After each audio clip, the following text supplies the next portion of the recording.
En la boda de mi hermana, mi esposo me humilló. ¿Por qué no eres tan bella como ella? Mis padres se rieron, diciendo que mi único valor era el dinero. Me retiré al baño en silencio. Cuando regresé, todo estaba a punto de cambiar. ¿Por qué no puedes ser tan hermosa como ella?, dijo Ricardo lo suficientemente alto como para que toda la mesa lo oyera. Las palabras me golpearon como un golpe físico, agudas e inesperadas en medio de lo que debería haber sido una celebración. Estaba sentada allí, en la recepción de la boda de mi hermana en Columbus, Ohio, rodeada de familiares e invitados vestidos con sus mejores galas, viendo a mi marido señalar a Isabella en su deslumbrante vestido blanco. Los centros de mesa parpadeaban con la luz de las velas, proyectando sombras cálidas sobre los elegantes arreglos de la mesa. La banda tocaba algo suave y romántico de fondo, las parejas se balanceaban juntas en la pista de baile, y mi marido acababa de compararme desfavorablemente con mi propia hermana el día de su boda, frente a todas las personas que importaban en mi vida. Mi madre fue la primera en reír. Fue esa risa aguda y despectiva que había escuchado toda mi vida. La que precedía a cada comentario diseñado para ponerme en mi lugar. Al menos gana buen dinero, dijo, dándole una palmada en el brazo a mi padre con una sonrisa cómplice. De lo contrario, sería inútil para todos. Mi padre se rió también, asintiendo como si fuera la observación más razonable del mundo, como si reducir a tu hija a sus contribuciones financieras fuera una conversación de cena perfectamente aceptable en una boda familiar. Como si yo no estuviera sentada justo ahí, escuchando cada palabra. Mi nombre es Mariana. Tengo 31 años y trabajo como contadora senior en Travala Group, una empresa manufacturera de tamaño mediano donde he construido mi carrera durante los últimos 8 años a base de determinación e innumerables noches de trabajo. Soy buena en lo que hago. Me han ascendido 3 veces. Dirijo un equipo de 6 personas que me respetan y confían en mi juicio. Mis evaluaciones de desempeño elogian constantemente mis habilidades analíticas y mi capacidad de liderazgo. Pero sentada en esa mesa, escuchando a mi marido y a mis padres reírse a mi costa, nada de eso parecía importar. Ninguno de mis logros podía protegerme de la crueldad casual de las personas que se suponía que debían amarme. Miré alrededor del salón de recepción, bellamente decorado, tratando de anclarme en los detalles. Candelabros de cristal arrojaban una luz cálida sobre mesas cubiertas con manteles de lino marfil. Flores frescas adornaban cada superficie, su dulce fragancia se mezclaba con el aroma de la comida del banquete. El lugar era uno de los más prestigiosos de la ciudad, y cada elemento había sido cuidadosamente elegido para crear una atmósfera de elegancia y celebración. Mi hermana no había escatimado en gastos, y nuestros padres habían contribuido felizmente, al igual que habían contribuido a la entrada de su casa, su coche, su matrícula de posgrado.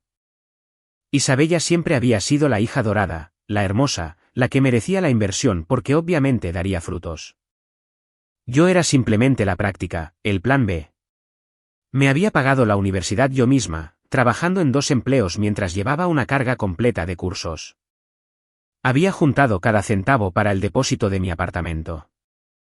Cuando me casé hace 3 años, mis padres nos dieron una tarjeta con $100 dentro y nos dijeron que esperaban que fuéramos felices.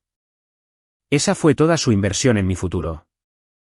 La boda de Isabella tuvo un presupuesto que podría haber pagado mis préstamos estudiantiles 2 veces, con suficiente sobrante para la entrada de una casa modesta. Con permiso, dije en voz baja, empujando mi silla hacia atrás. Necesito ir al baño. Ricardo apenas me miró. Ya se estaba volviendo hacia mi primo, continuando alguna historia sobre su partido de golf, riéndose de sus propios chistes. Mi madre agitó la mano con desdén y mi padre tomó otro panecillo de la cesta. Era como si fuera invisible. Había sido invisible para ellos toda mi vida. Presente pero sin importancia, útil pero nunca valorada. Caminé por el salón de recepción con la cabeza en alto, aunque mis ojos ardían con lágrimas que me negaba a dejar caer.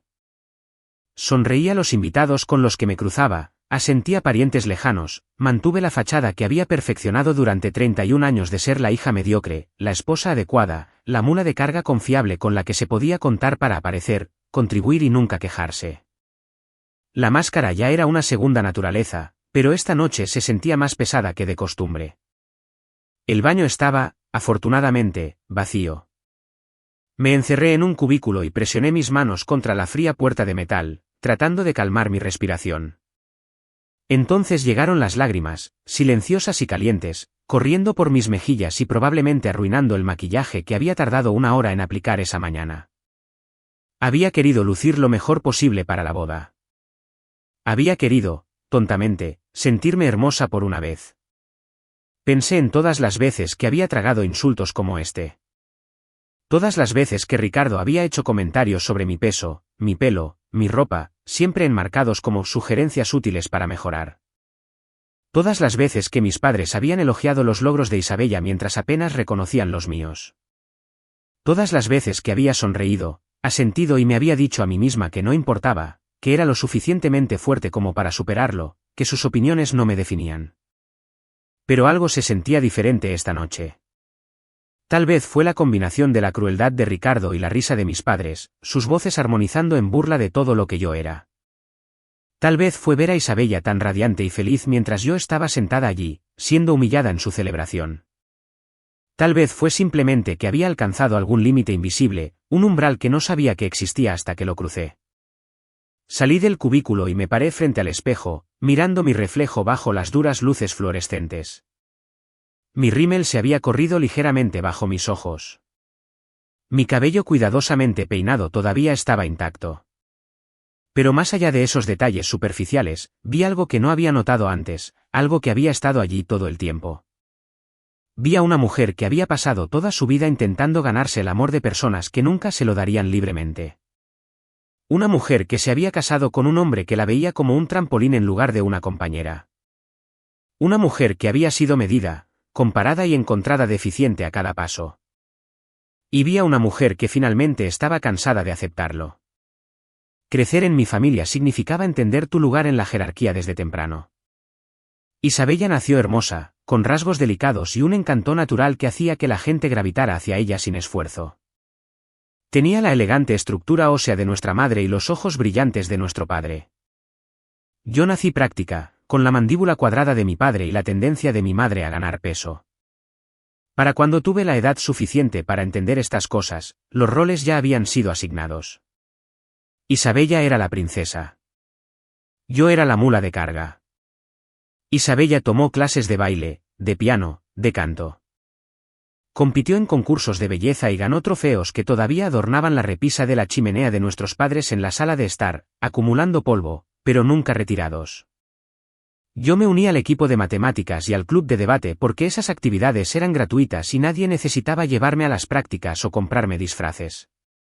Cuando llegaban las boletas de calificaciones, el notable bajo de Isabella en álgebra se celebraba como un progreso duramente ganado, que merecía un reconocimiento especial, mientras que mis sobresalientes eran reconocidos con un breve asentimiento antes de que mis padres volvieran a hablar del próximo recital de Isabella o de sus últimos preparativos para el concurso.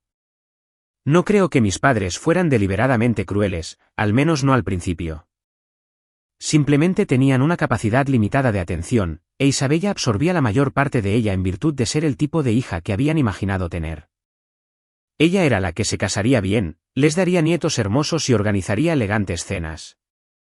Yo era el plan B, la que se cuidaría a sí misma y tal vez ayudaría económicamente cuando fuera necesario. Hijas diferentes, expectativas diferentes, inversiones diferentes. Cuando me gradué de la universidad, summa cum laude con un título en contabilidad y una oferta de trabajo ya asegurada, mis padres nos llevaron a todos a cenar a un restaurante de cadena. La comida fue bastante agradable, pero noté que revisaban sus teléfonos constantemente, ya pensando en otras cosas. Cuando Isabella se graduó 2 años después con un título en comunicación y un promedio de 2.8, le organizaron una fiesta con 100 invitados y un buffet. Dieron discursos sobre su potencial y su brillante futuro, sobre lo orgullosos que estaban de todo lo que había logrado. Me dije a mí misma que no importaba. Me dije que mi valor no estaba determinado por la atención o la aprobación de mis padres. Construí una carrera, obtuve ascensos, ahorré dinero y creé una vida de la que podía estar orgullosa, incluso si nadie más se daba cuenta. Y entonces conocí a Ricardo en la fiesta de un amigo, y pensé que las cosas finalmente podrían ser diferentes. Era encantador al principio, como suelen ser los hombres como él. Elogió mi inteligencia, mi ética de trabajo, mi estabilidad. Dijo que admiraba a una mujer que tenía su vida en orden, que sabía lo que quería y lo perseguía. Lo que no me di cuenta entonces fue que admiraba esas cualidades porque quería beneficiarse de ellas, no porque me valorara como persona. Vio un ingreso estable, una pareja confiable, alguien que manejaría los detalles de la vida para que él no tuviera que hacerlo. La primera vez que hizo un comentario sobre mi apariencia, llevábamos 6 meses de casados.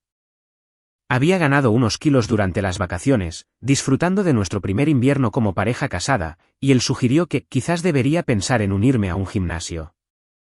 Su tono era casual, casi preocupado. Me dije a mí misma que estaba siendo servicial, que quería que estuviera sana. La segunda vez, me comparó con la esposa de un colega en una cena de trabajo, señalando en voz alta lo arreglada que siempre se veía. Me dije que solo quería que yo fuera la mejor versión de mí misma, que sus comentarios venían de un lugar de cariño. Para nuestro segundo aniversario, los comentarios se habían convertido en un ruido de fondo constante en nuestra relación. Mi cabello estaba mal, ya sea demasiado largo o demasiado corto, nunca del todo bien. Mi ropa era anticuada, no lo suficientemente elegante para ocasiones sociales. Mi cocina era insípida, no tan buena como la de su madre. Mi limpieza era inadecuada, siempre algo por hacer. Nada de lo que hacía era suficiente.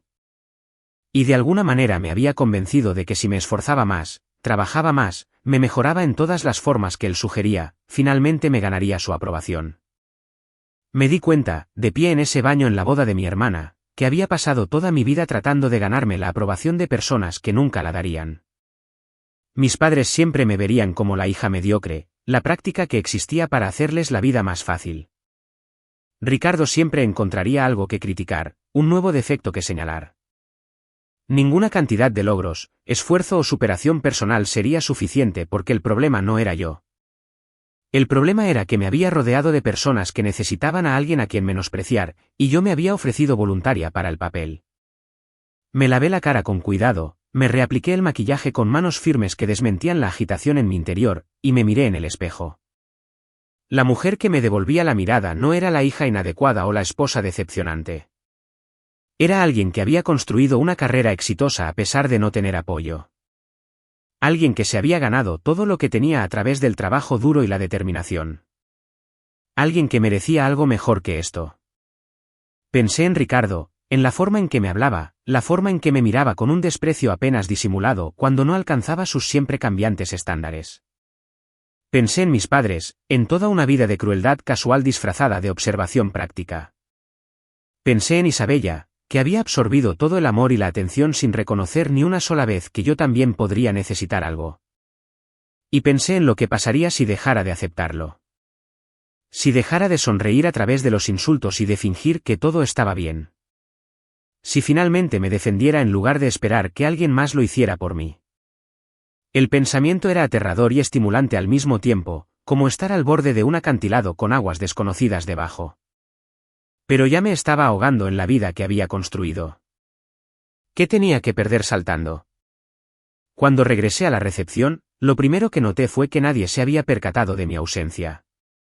Ricardo estaba enfrascado en una conversación con mi tío sobre alguna oportunidad de inversión que estaba persiguiendo, gesticulando con entusiasmo con su bebida. Mis padres charlaban con vecinos de su calle, la risa de mi madre resonaba en la sala. Isabella hacía la ronda con su nuevo marido, aceptando felicitaciones y comentarios de admiración sobre su vestido, su peinado, su día perfecto. Me quedé en el borde de la sala por un momento, observándolos a todos con nuevos ojos. Era extraño ver a mi familia a través de esta lente diferente. Noté cómo la sonrisa de mi madre nunca llegaba a sus ojos cuando me miraba. Noté cómo la atención de mi padre se desviaba cada vez que yo hablaba, su mirada se dirigía a conversaciones más interesantes. Noté cómo la mano de Ricardo nunca buscaba la mía, cómo posicionaba su cuerpo lejos de mí incluso cuando estábamos sentados uno al lado del otro, como si ya estuviera buscando a alguien mejor. Había estado tan concentrada en ganarme su aprobación que nunca me había detenido a notar que no tenían intención de darla. Regresé a nuestra mesa, donde Ricardo aparentemente acababa de contar otro chiste a mi costa. Varias personas se reían, incluyendo mi prima y su marido, que siempre me habían parecido bastante amables. Cuando me vieron acercarme, la risa se apagó torpemente, las miradas se desviaron de la mía, lo que me dijo todo lo que necesitaba saber sobre el tema de su diversión. Ahí está, dijo Ricardo, su sonrisa sin llegar a los ojos. Justo estábamos hablando de ti. Lo oí, dije en voz baja, tomando mi asiento sin dar más explicaciones. Él parpadeó, sorprendido quizás por mi tono.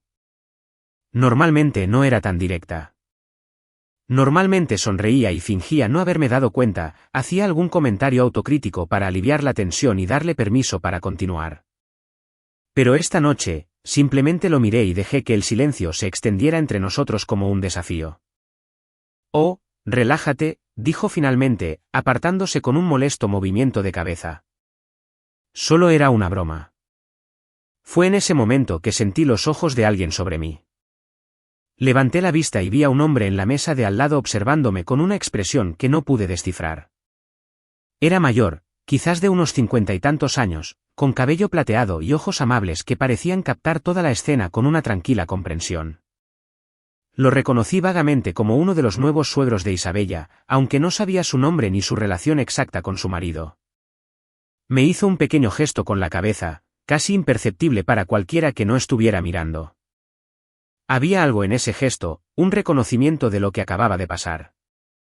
No era lástima exactamente, sino reconocimiento, comprensión, como si hubiera visto toda la fea dinámica y quisiera que yo supiera que alguien había sido testigo, que alguien me veía, incluso cuando mi propia familia se negaba a hacerlo. Me encontré devolviéndole el gesto, agradecida de una manera que no podía explicar. En una sala llena de familiares que nunca me habían visto de verdad, este extraño se había dado cuenta. Había visto la crueldad por lo que era y había reconocido mi dignidad con ese simple gesto cuando nadie más lo haría. La cena continuó. Se sirvieron discursos, se hicieron brindis, e Isabella lloró hermosamente cuando su nuevo marido habló de su historia de amor. Ricardo hizo otro comentario sobre lo emocionales que se ponen las mujeres en las bodas, mirándome con esa sonrisa familiar que sugería que yo estaba incluida de alguna manera en la burla.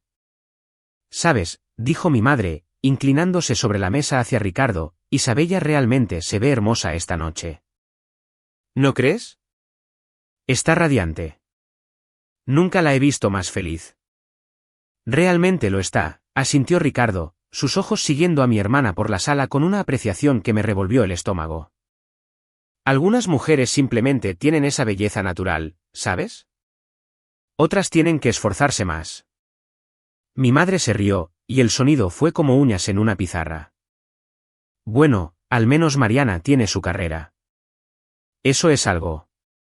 «Algo», repitió Ricardo, y compartieron una mirada de entendimiento mutuo que me revolvió el estómago con una mezcla de ira y dolor.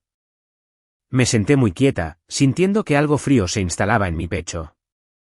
Esto no era nuevo. Estos comentarios, esta dinámica, se habían repetido toda mi vida. Pero esta noche, en lugar de sentir la familiar vergüenza e insuficiencia, sentí algo completamente diferente. Claridad. Vi a mi madre, que había pasado su vida viviendo indirectamente a través de su hermosa hija mientras trataba a la capaz como un detalle secundario. Vi a mi padre, que nunca me había defendido, que se había reído de cada broma a mi costa porque era más fácil que defender a su propia hija. Y vi a Ricardo, el hombre con el que me había casado creyendo que me amaba, que nunca me había visto como algo más que un cheque de pago estable y un blanco conveniente para sus inseguridades. El hombre de la mesa de al lado volvió a mirarme. Esta vez, levantó ligeramente su copa en mi dirección, un saludo silencioso. Fue un gesto pequeño, pero se sintió enorme en ese momento. Alguien me veía. Alguien reconocía mi humanidad en una sala llena de personas que me habían reducido a mi utilidad. Pensé en irme en ese mismo instante, salir de la recepción y no mirar atrás nunca más. Pero algo me detuvo. Tal vez era el deseo de llevar esto hasta el final, de entender exactamente con qué estaba lidiando antes de tomar cualquier decisión. O tal vez simplemente no estaba lista todavía para hacer estallar toda mi vida, aunque ahora sabía con certeza que necesitaba cambiar. Así que me quedé. Observé, escuché y catalogué cada desaire, cada desdén, cada broma cruel hecha a mi costa. Y con cada una, sentí que algo se endurecía dentro de mí. No era amargura exactamente, sino resolución. La tranquila determinación de una mujer que finalmente había dejado de esperar que su familia cambiara y había comenzado a planificar su propia huida.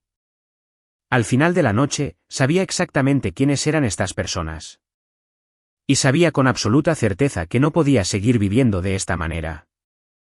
La semana después de la boda de Isabella pasó en una extraña neblina, como si me moviera a través del agua mientras todos los demás existían en aire normal. Fui a trabajar, dirigí a mi equipo, asistí a reuniones y realicé todas mis tareas con la misma competencia que siempre había mostrado. Nadie en la oficina notó nada diferente.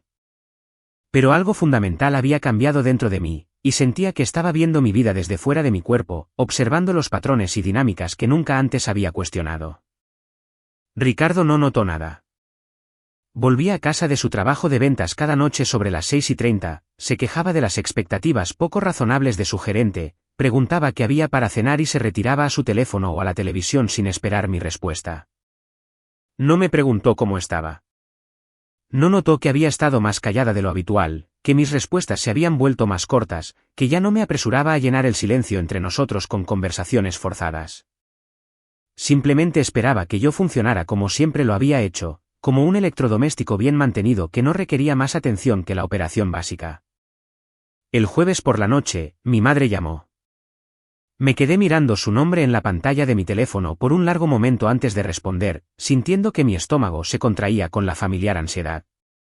Mariana, necesito que hagas algo por mí, dijo sin preámbulos, sin preguntar cómo estaba o qué estaba haciendo. Tu padre y yo queremos organizar una fiesta para Isabella y su marido el próximo mes. Una celebración de bienvenida a la familia, algo elegante. Necesito que ayudes con los preparativos. Necesito, no, te pido, porque en la mente de mi madre, mi tiempo y esfuerzo eran recursos a los que tenía derecho, disponibles para ser desplegados cuando ella lo requiriera. Estoy bastante ocupada con el trabajo ahora mismo, dije con cuidado, probando este límite desconocido. Tenemos una gran auditoría próxima. Tal vez podrías contratar a un organizador de fiestas. Hubo una pausa. El tipo de silencio pesado que siempre me había hecho apresurarme a llenarlo con disculpas y concesiones. Esta vez, esperé, dejando que la incomodidad se instalara entre nosotros. ¿Un organizador de fiestas? La voz de mi madre se agudizó con irritación. Eso es ridículo. Eres de la familia. Esto es lo que hace la familia, Mariana. Además, tú sabes cómo manejar estas cosas. Eres tan práctica. Siempre te las arreglas para organizarlo todo. Ahí estaba de nuevo. Práctica. La palabra que usaba en lugar de hermosa, encantadora o especial. Práctica significaba útil. Práctica significaba que se podía contar conmigo para hacer el trabajo mientras Isabella disfrutaba de la celebración. Práctica significaba que yo existía para servir, no para ser servida. Lo pensaré, dije, lo que no era un sí ni un no, solo un límite que nunca antes había establecido. El silencio sorprendido de mi madre fue casi satisfactorio. Casi. Debajo de él, podía sentir la culpa familiar creciendo, la necesidad profundamente arraigada de suavizar las cosas, de ser agradable, de mantener la paz a cualquier costo para mí. Bueno, dijo finalmente, su voz enfriándose varios grados. Supongo que no debería sorprenderme. Siempre has sido un poco egoísta, Mariana, pero pensé que la familia significaría algo para ti.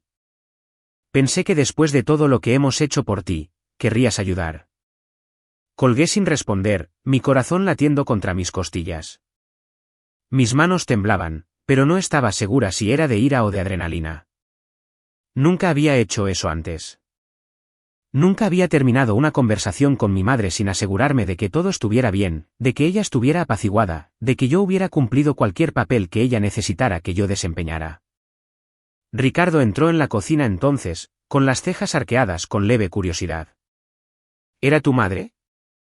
¿Qué quería? Quiere que organice otra fiesta para Isabella, dije, manteniendo mi voz neutral. Ah, bueno, eso es lo que haces. Eres la organizada, abrió el refrigerador y miró dentro, perdiendo ya el interés en la conversación. ¿Qué hay para cenar? Me muero de hambre. Me quedé mirando su espalda, la suposición casual de que yo lo alimentaría, ayudaría a mi familia, llevaría toda la carga invisible sin quejas ni compensación. Le dije que lo pensaría. Ricardo se dio la vuelta, frunciendo el ceño con genuina confusión. ¿Qué quieres decir? ¿Pensarlo?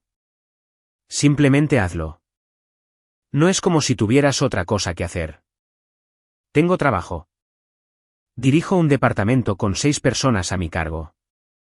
Llego a casa, cocino, limpio y hago todo lo que mantiene este hogar en funcionamiento. Las palabras salieron más duras de lo que pretendía, pero no las retiré.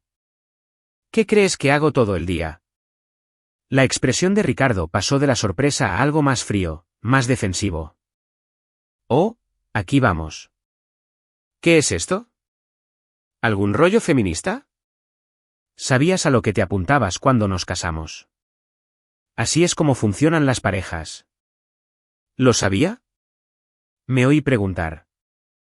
¿A qué me apunté exactamente? ¿A que me dijeran que no soy tan hermosa como mi hermana? ¿A que mis propios padres se rieran de mí? ¿A que me trataran como a una sirvienta en mi propia casa mientras tú no contribuyes con nada más que críticas? La cocina quedó en silencio. Ricardo me miró como si estuviera viendo a alguien que no reconocía. En cierto modo, tal vez lo era. La Mariana que él conocía nunca se habría enfrentado así. La Mariana con la que se casó se habría disculpado ya, habría hecho una broma para suavizar las cosas, se habría refugiado en la sumisión y habría fingido que la conversación nunca ocurrió. No sé qué te pasa, dijo lentamente, con cuidado. Pero necesitas superar lo que sea esto. Tu familia necesita que ayudes con la fiesta. Y yo necesito que dejes de ser tan dramática. Así es como funciona la vida, Mariana. Tú haces tu parte. ¿Y qué parte haces tú? Pregunté en voz baja. ¿Qué aportas tú exactamente a esta familia, Ricardo? Su rostro se enrojeció de ira. Voy a trabajar todos los días. Nos mantengo. Yo gano más dinero que tú. También voy a trabajar todos los días y, además, hago todo aquí. No estaba gritando, pero cada palabra se sentía como una piedra que había estado cargando durante años y que finalmente dejaba caer. Entonces, ¿qué estás proveyendo exactamente que yo no pueda proveerme a mí misma? Ricardo abrió la boca, la cerró y luego se dio la vuelta y salió de la cocina. Un momento después, oí la puerta principal cerrarse de un portazo lo suficientemente fuerte como para hacer temblar las ventanas. Ricardo no volvió a casa esa noche. Envió un mensaje de texto alrededor de la medianoche diciendo que se quedaba en casa de un amigo y que yo necesitaba calmarme antes de que pudieran tener una conversación racional. Leí el mensaje 3 veces, maravillándome de lo hábilmente que había trasladado la culpa. Yo era la que necesitaba calmarse. Yo era la irracional. No importaba que él hubiera huido en lugar de responder una simple pregunta sobre sus contribuciones a nuestro matrimonio. No importaba que me hubiera comparado desfavorablemente con mi hermana frente a docenas de personas y no hubiera visto nada malo en ello. Dormí mejor esa noche de lo que había dormido en meses. La cama se sentía más grande sin él. La habitación más silenciosa sin su teléfono zumbando con notificaciones a todas horas. El aire más fácil de respirar sin su presencia llenando el espacio. Me desperté a la mañana siguiente con una extraña sensación de claridad, como si una niebla se hubiera levantado y finalmente pudiera ver el paisaje por el que había estado vagando a ciegas.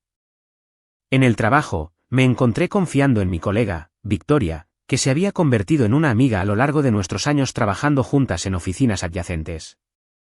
Estábamos almorzando en la sala de descanso, picoteando ensaladas de la cafetería de abajo, cuando me preguntó cómo había ido la boda.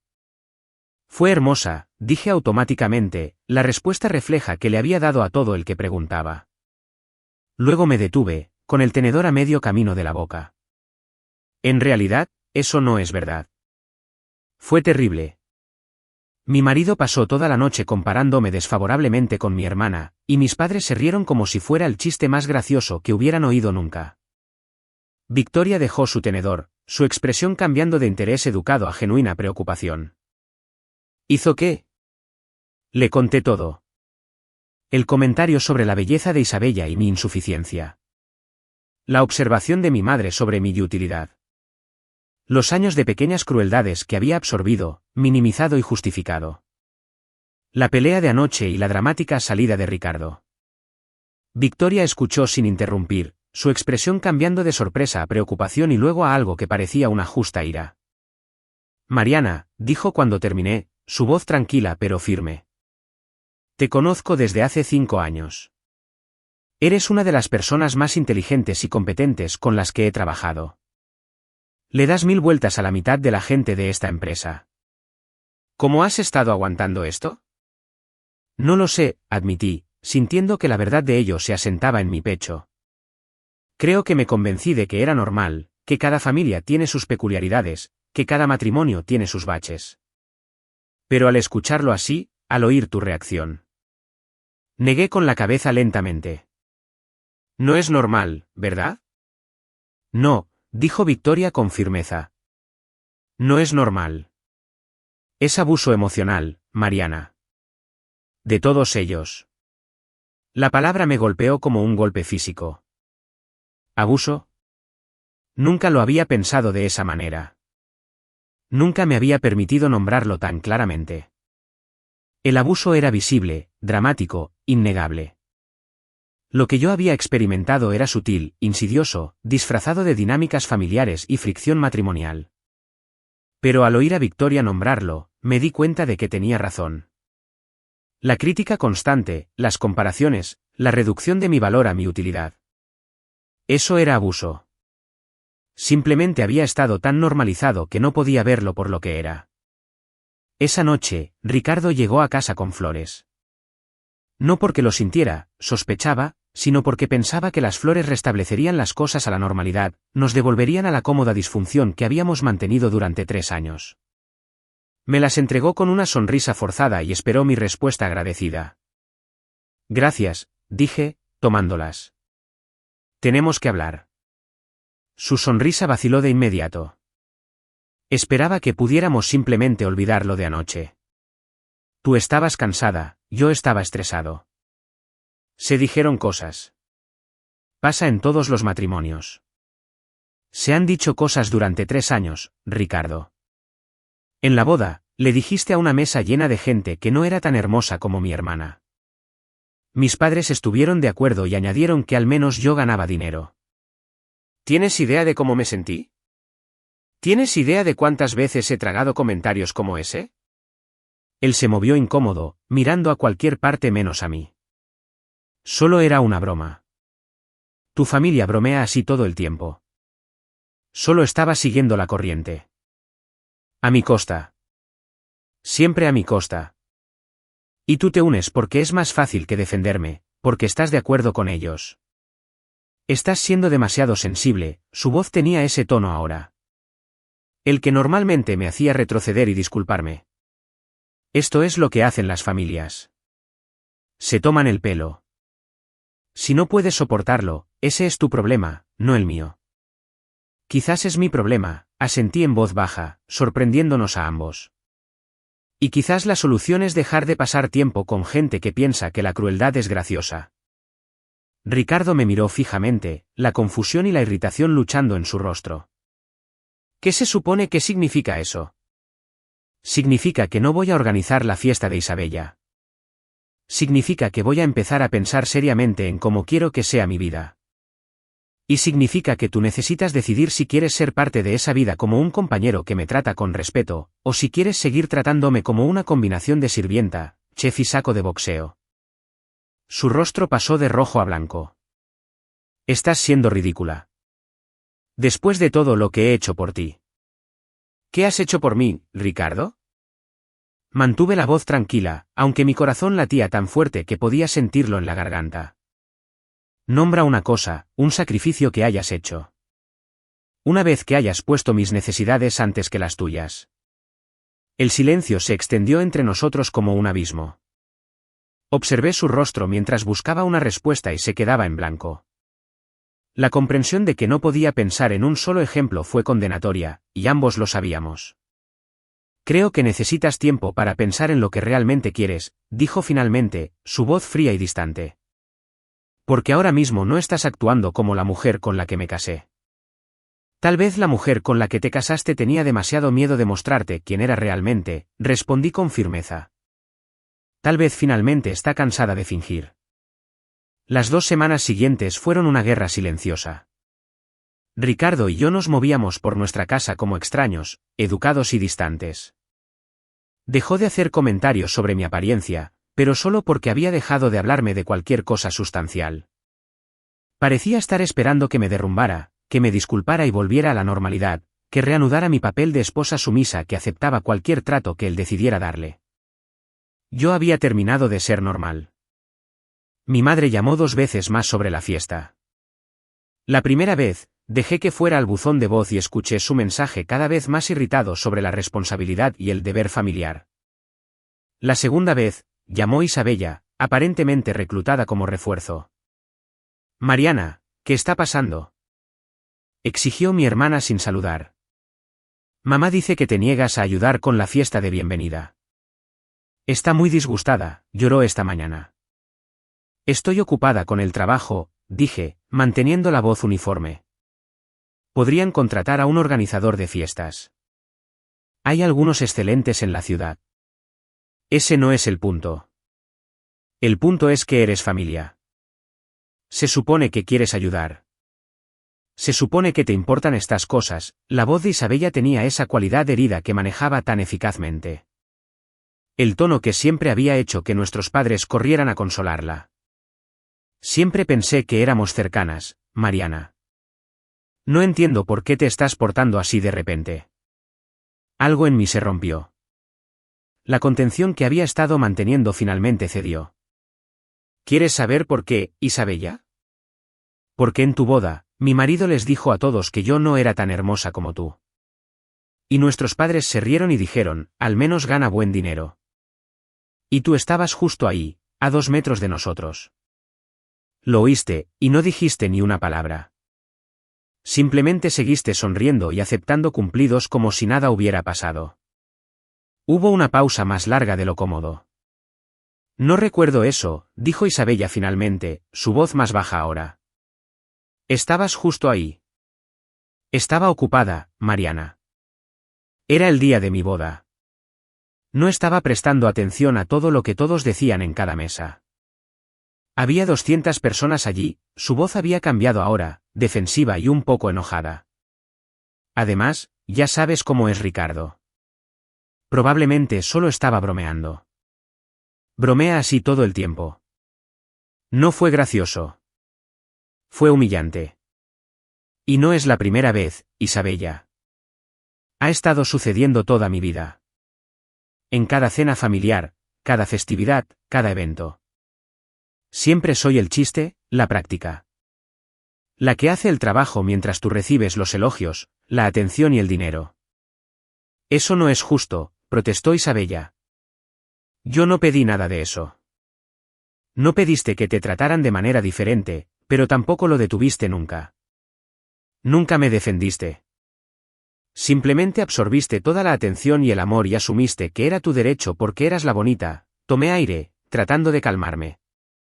No estoy enojada contigo por ser hermosa, Isabella. Estoy enojada porque parece que nunca notaste que la forma en que nuestra familia nos trataba de manera diferente era cruel. O tal vez sí lo notaste y simplemente no te importó porque te beneficiaba. Isabella se quedó en silencio por un largo momento. Cuando volvió a hablar, su voz era más baja, menos segura. Sí lo noté a veces, pero no sabía qué hacer al respecto. Simplemente era así como eran las cosas. Pensé que estabas bien con eso. Bueno, he terminado de aceptar cómo eran las cosas. Si quieres una fiesta, contrata a un organizador. Ya no estoy disponible para hacer el trabajo invisible que mantiene a esta familia en funcionamiento mientras no recibo nada a cambio más que burlas. Colgué antes de que pudiera responder. Mis manos temblaban, pero me sentía más ligera de lo que me había sentido en años. Ese fin de semana, empecé a buscar apartamentos en línea. No porque hubiera decidido definitivamente dejar a Ricardo, sino porque necesitaba saber que podía. Necesitaba entender que tenía opciones. Que no estaba atrapada en esta vida por circunstancias o finanzas. El acto de buscar, de imaginar una vida en mis propios términos en un espacio que era enteramente mío, se sintió revolucionario. Ricardo encontró los listados de apartamentos en mi portátil. Había estado husmeando, probablemente buscando pruebas de que yo era la irrazonable, munición para usar en mi contra. En cambio, encontró pruebas de que estaba considerando irme. ¿Qué es esto? Me arrojó el portátil, su rostro contraído por la ira y algo que podría haber sido miedo. ¿Estás buscando apartamentos? ¿De verdad estás buscando apartamentos? Estoy explorando mis opciones, dije con calma. ¿Tus opciones? Se rió, pero no había humor en ello. ¿Vas a dejarme y hacer qué exactamente? ¿Vivir sola en algún apartamento estrecho como una solterona triste? Buena suerte con eso. Quizás. O quizás viviré sola en un bonito apartamento donde nadie critique mi apariencia ni se ría de mí con mi propia familia, lo miré a los ojos sin pestañear. Estar sola suena mejor que ser constantemente menospreciada por alguien que se supone que me ama. La expresión de Ricardo vaciló. Ira, miedo, algo que podría haber sido un arrepentimiento genuino. Estás exagerando. Todas las parejas tienen problemas. No se abandona un matrimonio por unos estúpidos comentarios. Nuestros problemas no son normales, Ricardo. Nuestros problemas son que no me respetas. No me valoras y participas activamente en mi humillación. Eso no es un matrimonio. Es una sentencia de prisión que he estado cumpliendo durante 3 años. Entonces me agarró del brazo, lo suficientemente fuerte como para dejar marcas. No te vas a ir. ¿Me entiendes? No vas a avergonzarme yéndote. Miré su mano en mi brazo, la forma en que sus dedos se clavaban en mi piel, y luego a su rostro. Algo en mi expresión debió haber cambiado porque me soltó de inmediato, pareciendo casi sorprendido de sus propias acciones. No vuelvas a tocarme así nunca más, dije, mi voz firme aunque mi corazón se aceleraba. Y no me digas lo que puedo y no puedo hacer. Este matrimonio ha sido una calle de un solo sentido durante 3 años, y el camino termina aquí. Me quedaré con Victoria esta noche. Podemos discutir los detalles de la separación cuando estés listo para tener una conversación civilizada. Tomé mi bolso y mis llaves y salí por la puerta. Detrás de mí, oí a Ricardo llamar mi nombre, su voz cambiando de la ira a algo que sonaba casi a pánico. Pero no me di la vuelta. Por primera vez en mi vida, me estaba alejando de alguien que intentaba menospreciarme, y se sentía como la libertad. Victoria me recibió en su casa sin preguntas ni juicios. Tenía una habitación de invitados que era ordenada y cómoda, decorada en tonos azules y blancos que se sentían pacíficos después del caos de mi partida. Me preparó un té mientras yo me sentaba en su sofá, procesando lo que acababa de hacer. Había abandonado mi matrimonio. Había dejado a Ricardo de pie en nuestra cocina viéndome ir. ¿Cómo te sientes? Preguntó Victoria, dándome una taza de manzanilla. Aterrada, admití, envolviendo mis manos alrededor de la cerámica cálida. Y aliviada y enojada, todo a la vez, todo mezclado. Suena correcto, se sentó frente a mí, su expresión amable pero seria. ¿Qué vas a hacer? Todavía no lo sé. Necesito resolver las finanzas, encontrar un lugar para vivir, decidir si quiero intentar terapia o simplemente solicitar el divorcio. Tomé un sorbo de té, dejando que el calor me estabilizara. Pero ahora mismo, solo voy a sentarme con este sentimiento, el sentimiento de haberme defendido finalmente después de 31 años de aceptar menos de lo que merecía. A la mañana siguiente, mi teléfono explotó con mensajes. Ricardo exigiendo que volviera a casa de inmediato. Mi madre, furiosa porque había molestado a todos con mi comportamiento egoísta, acusándome de arruinar la felicidad de recién casada de Isabella con mi drama. Mi padre, enviando un único texto que solo decía, llama a tu madre. Incluso Isabella intervino, preguntando qué pasaba y si estaba teniendo algún tipo de crisis nerviosa. Apagué mi teléfono y fui a trabajar. En la oficina, me sumergí en un proyecto que había estado posponiendo durante semanas. Era una auditoría completa de los procedimientos de nuestro departamento, el tipo de trabajo meticuloso que requería una concentración total y no dejaba espacio para pensamientos intrusivos. Durante 8 horas, no pensé en Ricardo, ni en mis padres, ni en el desastre en que se había convertido mi vida personal. Simplemente trabajé. Y se sintió como reclamar una parte de mí misma que había olvidado que existía. La parte que era competente, capaz y valiosa por mis propios méritos. Cuando volví a encender mi teléfono esa noche, había 47 llamadas perdidas y más de 100 mensajes de texto. Los revisé, notando el tono creciente. Ricardo había pasado de exigir a suplicar y a amenazar, recorriendo las etapas de manipulación que había presenciado tantas veces antes. Los mensajes de mi madre eran una clase magistral de culpa y chantaje emocional. Pero un mensaje se destacó. Era de un número que no reconocía. Lo leí 3 veces antes de entender lo que estaba viendo. El mensaje era de Julián, el hombre mayor que me había llamado la atención en la boda, el que me había sentido en silencioso reconocimiento de mi humillación. Era el nuevo suegro de Isabella, y de alguna manera había conseguido mi número. El mensaje era simple y directo. Vi lo que pasó en la boda. Si alguna vez necesitas hablar con alguien que entiende de dinámicas familiares, aquí estoy. Sin juicios, sin expectativas. Solo apoyo de alguien que ha visto patrones similares antes. Me quedé mirando la pantalla durante mucho tiempo, leyendo y releyendo sus palabras. Era un gesto tan pequeño, pero significaba más de lo que Julián podría saber. En medio del desmoronamiento de todo mi sistema de apoyo, una familia que me culpaba, un marido que se sentía con derecho a mi sumisión, aquí estaba un casi extraño ofreciendo simple bondad humana sin condiciones. Le respondí, gracias. Eso significa más de lo que imaginas. Durante las siguientes semanas, Julián y yo intercambiamos mensajes ocasionales. Nunca husmeó ni presionó para obtener detalles, solo ofrecía observaciones amables y apoyo cuando lo necesitaba.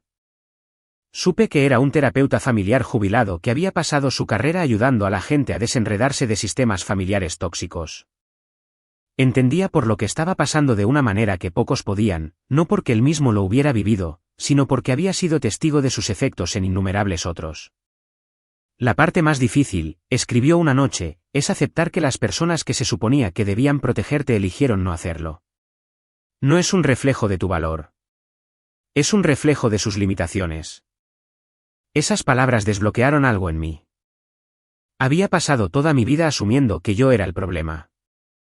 No lo suficientemente hermosa, no lo suficientemente encantadora, no lo suficientemente digna del amor y la atención que parecían fluir tan libremente hacia todos los demás. Pero el problema nunca fui yo. El problema era una familia que necesitaba a alguien a quien menospreciar para poder sentirse elevada, y un marido que había aprendido que podía tratarme mal porque nadie lo detendría. Presenté la demanda de divorcio un martes por la mañana, entrando al juzgado con una determinación que nunca antes había sentido. El papeleo fue sencillo. No teníamos hijos, y no quería nada de Ricardo excepto mi libertad. Podía quedarse con la casa que habíamos comprado juntos con mi entrada. Podía quedarse con los muebles que yo había elegido y la vida que había construido a su alrededor. Solo quería salir. Los papeles del divorcio llegaron a la puerta de Ricardo un viernes por la tarde. Para el sábado por la mañana, mi teléfono sonaba constantemente. Esta vez, respondí, lista para enfrentar lo que viniera. No puedes estar hablando en serio, dijo Ricardo, su voz tensa de ira y algo que podría haber sido miedo. ¿Papeles de divorcio por unos comentarios en una boda? Por años de comentarios, lo corregí con calma. Por un patrón de falta de respeto y crueldad que ya no estoy dispuesta a aceptar. Esto es una locura.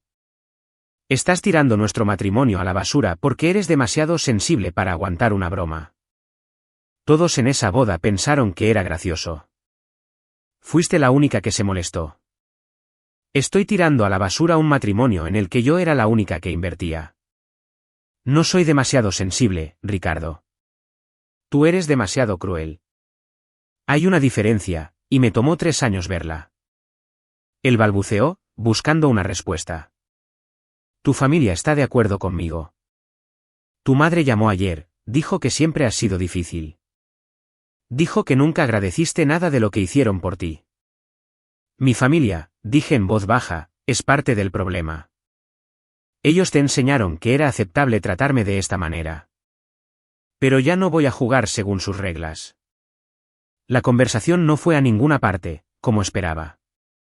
Ricardo alternaba entre la ira y la autocompasión, entre amenazas sobre lo que haría durante el divorcio y negociaciones sobre terapia de pareja y nuevos comienzos. Escuché sin involucrarme, dejé que se agotara contra mi tranquila negativa a ceder.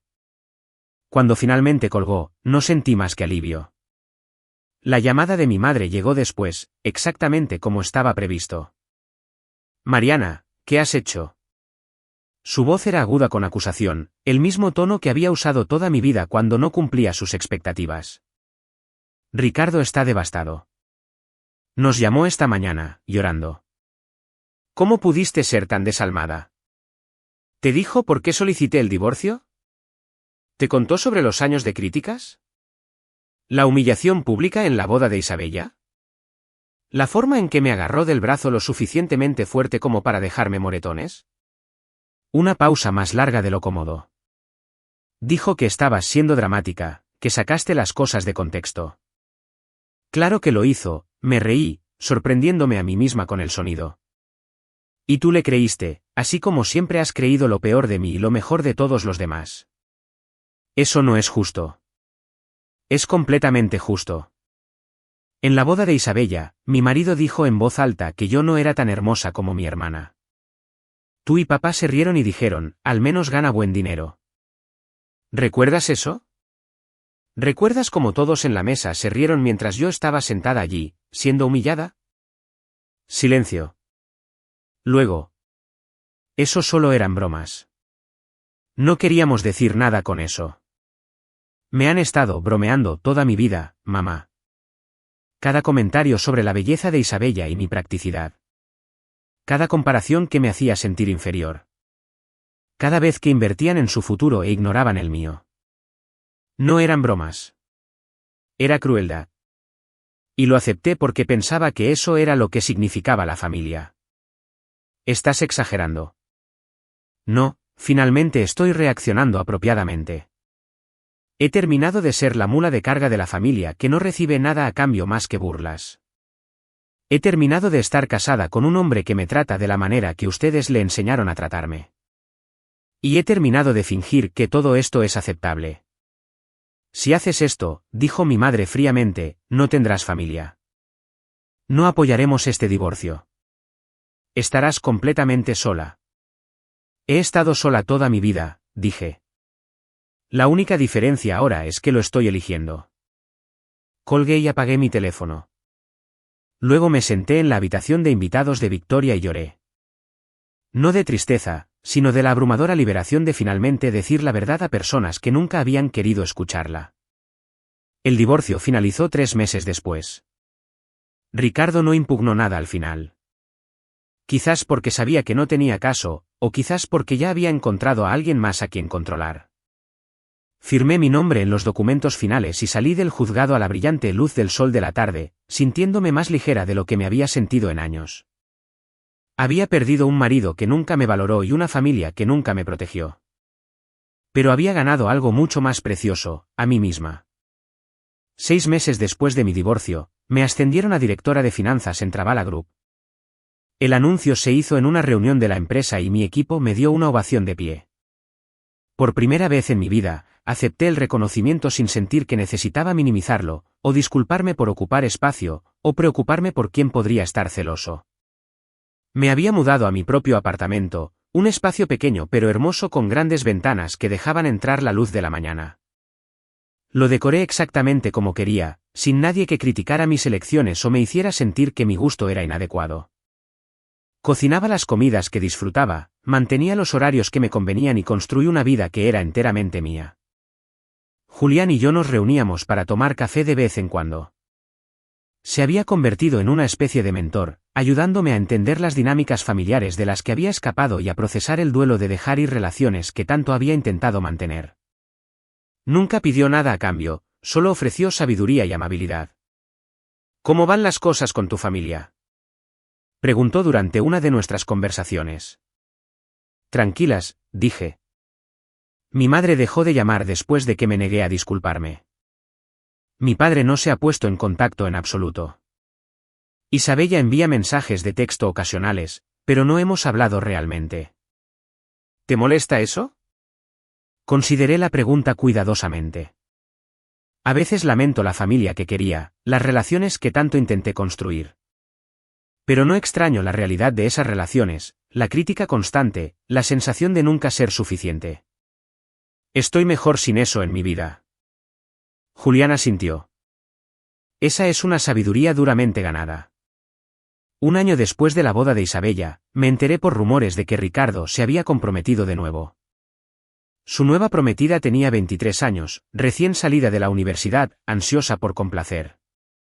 Sentí una punzada de algo, no celos, sino preocupación por esta joven que aún no sabía en lo que se estaba metiendo.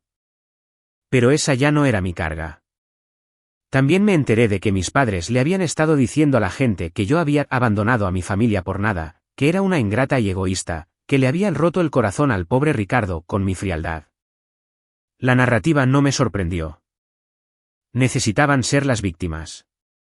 Necesitaban que la historia tuviera sentido de una manera que no les exigiera examinar su propio comportamiento. Pero también sucedió algo inesperado. El matrimonio de Isabella se desmoronó en 18 meses. Su marido le había sido infiel y de repente se encontró soltera, imperfecta, recibiendo las expectativas decepcionadas de nuestros padres. Entonces se puso en contacto conmigo, vacilante e insegura. Creo que ahora entiendo, dijo durante una larga llamada telefónica, su voz baja. ¿Cómo era para ti, ser medida y encontrada deficiente? Siempre pensé que ser la favorita era una bendición, pero solo era un tipo diferente de jaula.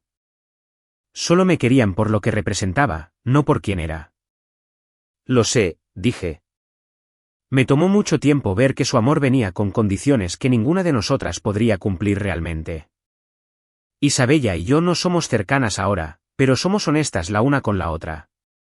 Ambas estamos en terapia, desaprendiendo los patrones que nuestros padres instalaron. Es un trabajo lento y doloroso, pero vale la pena. El segundo compromiso de Ricardo terminó mal cuando su prometida descubrió su patrón de comentarios crueles y comportamiento controlador.